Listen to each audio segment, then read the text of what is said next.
Hope you guys are doing very well.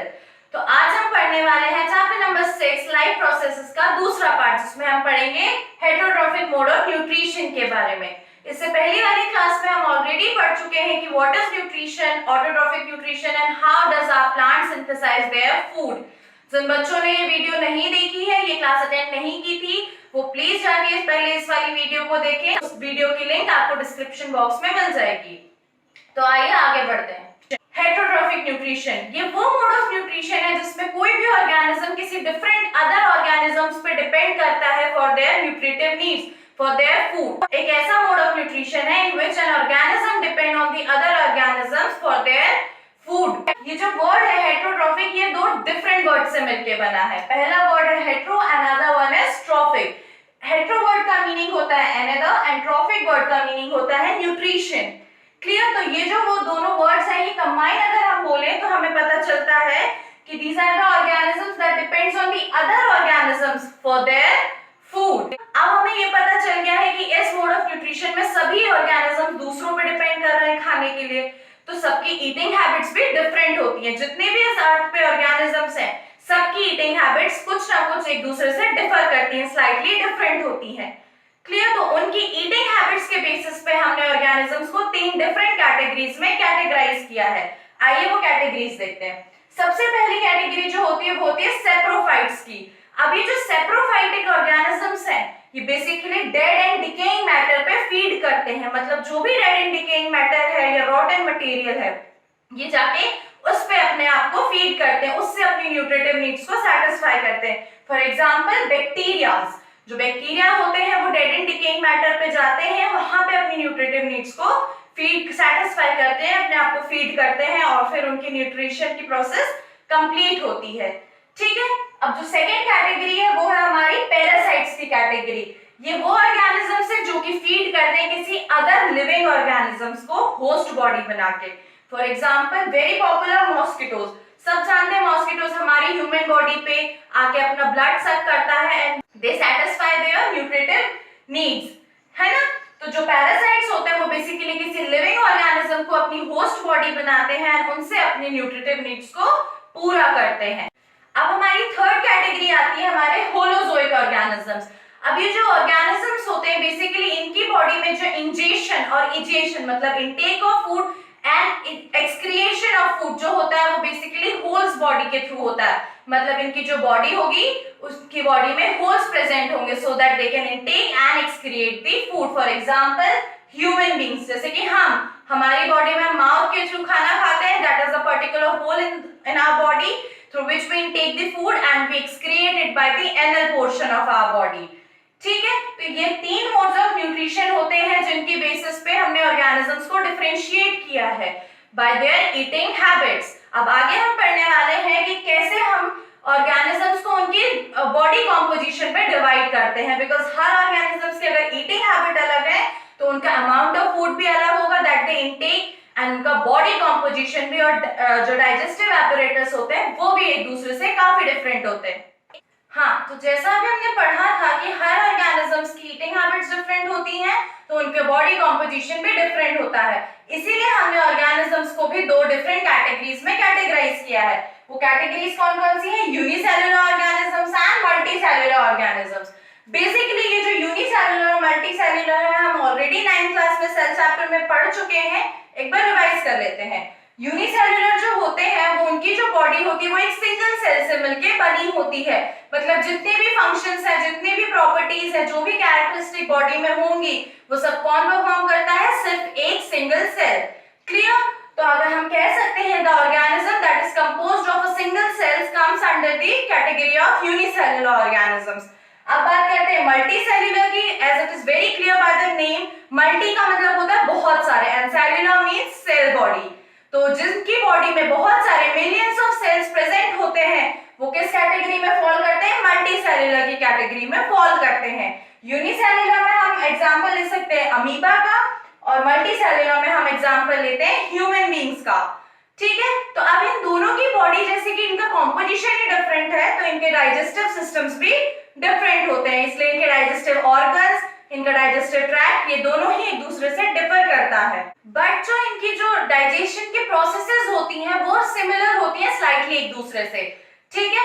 अब जो 4 basic processes होती हैं, स्टेप्स होती हैं जो कि एक ऑर्गेनिज्म में डाइजेशन की प्रोसेस को कंप्लीट करता है, वो कौन कौन सी होती हैं आइए देखते हैं। सबसे पहली प्रोसेस होती है हमारी इंजेशन। अब जो इंजेशन है basically it is a process in which an organism intake the food for the production of energy, ठीक है। उसके बाद आता है हमारा डाइजेशन। अब ये जो डाइजेशन होता है, in this process all the complex substances, complex food material breaks down into simpler complex substances, ठीक है। तो डाइजेशन की प्रोसेस में बेसिकली क्या होता है कि जितने भी कॉम्प्लेक्स सब्सटेंसेस हम खाते हैं वो सब ब्रेक डाउन करते हैं सिंपलर वंस में।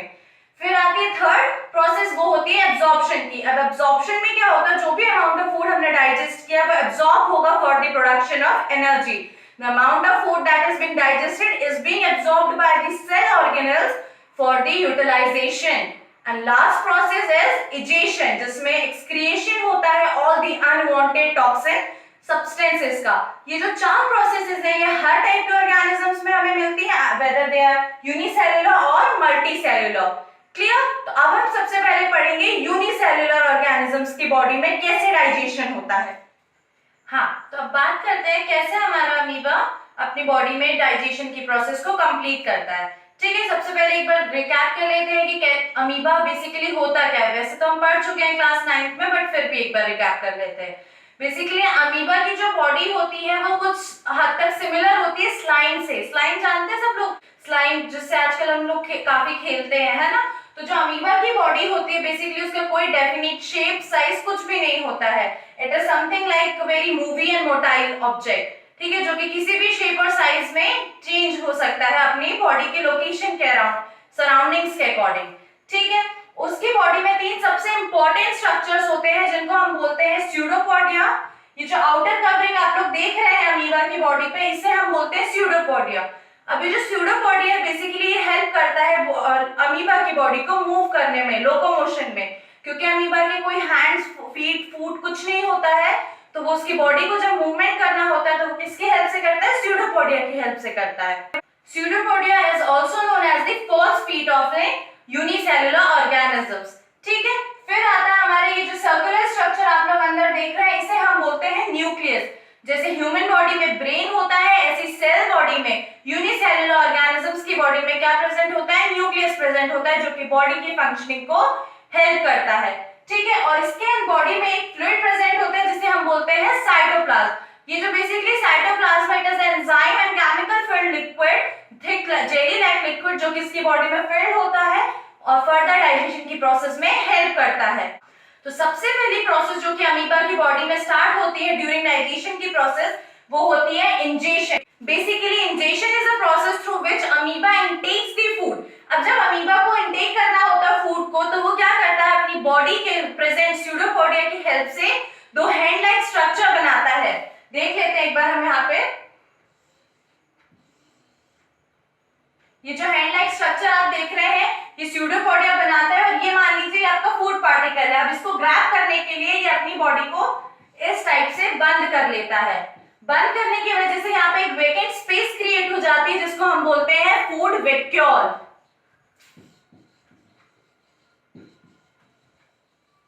ये फूड वैक्यूल बेसिकली क्या हेल्प काम करता है, अब इस फूड पार्टिकल को ग्रैब करके कैप्चर करने में हेल्प करता है, ठीक है।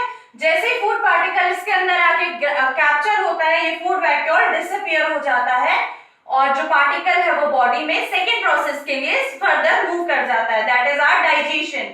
अब डाइजेशन में क्या होता है, ये जो फूड पार्टिकल है वो ब्रेक डाउन करना स्टार्ट करता है into simpler particles with the help of cytoplasm present inside it. And once the digestion is being completed, the breakdown of food particle into simpler one is completed, the amoeba moves its process into third step, that is our absorption. अब जो भी amount of food वहां पे complex food simpler one में convert हुआ है वो absorb किया जाता है by the cell organelles present inside the body. जो भी खाना डाइजेस्ट हुआ उसको absorb करेंगे एनर्जी प्रोड्यूस करने के लिए बॉडी में, ठीक है। वो कौन एब्जॉर्ब करते हैं, जितने भी सेल ऑर्गेनल्स बॉडी में प्रेजेंट है। And once the absorption is completed the process move further to the fourth step, that is our excretion, ये जो एक्सक्रिएशन की प्रोसेस होती है इसमें जितने भी अनवांटेड टॉक्सिन सब्सटेंसेस हैं वो सभी रिमूव होते हैं बॉडी से by creating an excretory vacuole. ये जो हमें दिख रहा है ये basically unwanted all the toxin substances हैं, इसको बाहर निकालने के लिए जैसे अमीबा ने एक फूड वैक्यूल बनाया था ऐसे ही सिमिलर वे में वो एक एक्सक्रिएटरी वैक्यूल बनाता है जिसकी हेल्प से वो जितने भी अनवांटेड सब्सटेंसेस हैं उसको बॉडी से रिमूव आउट कर देता है। And this is how the digestion takes place in the amoeba और we can say in the unicellular organisms. ठीक है, सबसे पहले वो फूड को बॉडी के अंदर लेता है by the process ingestion and by creating a food vacuole. फिर डाइजेशन होता है with the help of cytoplasmic enzymes and chemicals. उसके बाद होता है एब्जॉर्प्शन, जो भी अमाउंट ऑफ फूड डाइजेस्ट हुआ है वो एब्जॉर्ब किया जाता है बाय द सेल ऑर्गेनेल्स और फिर जब अनवांटेड टॉक्सिन सब्सटेंसेस बचते हैं वो एक्सक्रिएट हो जाते हैं by the help of excretory vacuole. और ऐसे किसी हर यूनिसेलुलर ऑर्गेनिज्म की बॉडी में डाइजेशन कंप्लीट होता है। अब आगे हम पढ़ेंगे कैसे मल्टीसेलुलर ऑर्गेनिजम्स की बॉडी में डाइजेशन कंप्लीट होता है, एक्सक्रिएशन होता है and all the complex substances are broken down into simpler one. ठीक है, तब तक के लिए stay safe and keep learning.